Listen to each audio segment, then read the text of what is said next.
Sarah, Kate Epstein and I decided that we would try to put together a little fund in his memory, and that it would do two things. It would fund a lecture at Military Frontiers every second year forever, and it would also fund a travel scholarship.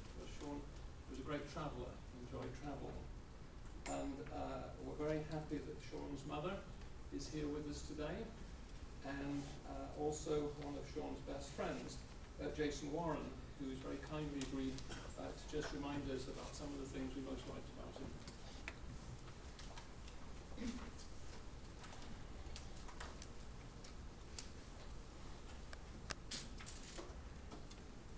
Thank you so much for the kind introduction, Professor Parker.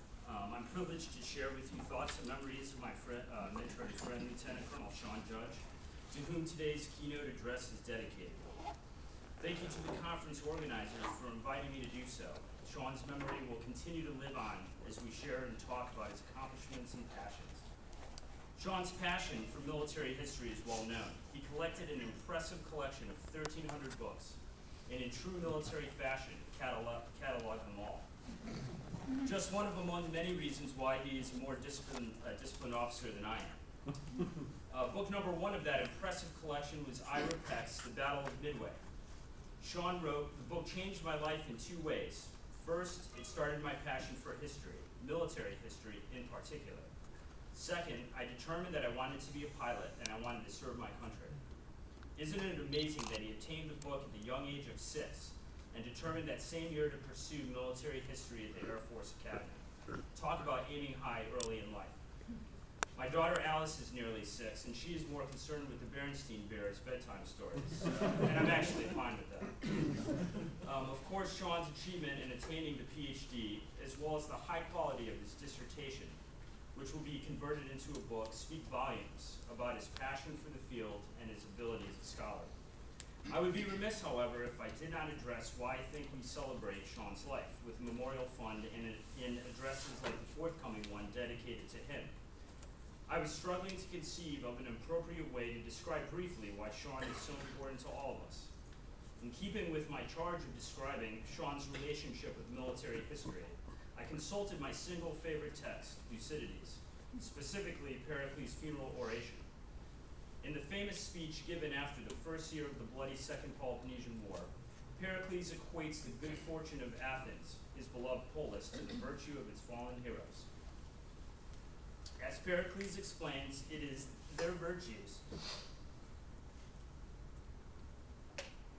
and those of men like them that give honor to the qualities I have praised in the city.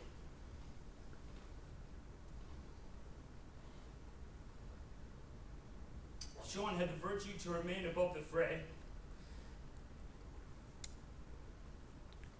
that we confront in our daily lives. He was better than the mire of greed, corruption, and pettiness found in daily life. And Sean had the ability to overcome these enervating characteristics.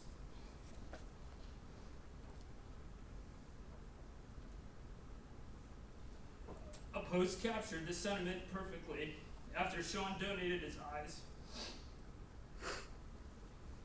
Let's hope they also receive the gift of seeing the world as Sean saw it.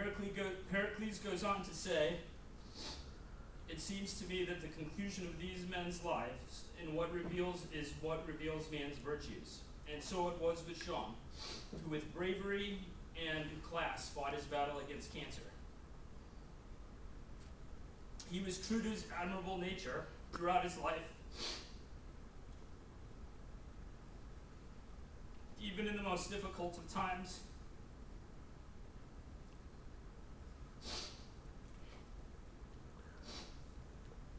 Sean's exemplary merits give honor to what we hold dear in our present society. His example and our memory of him point the way forward.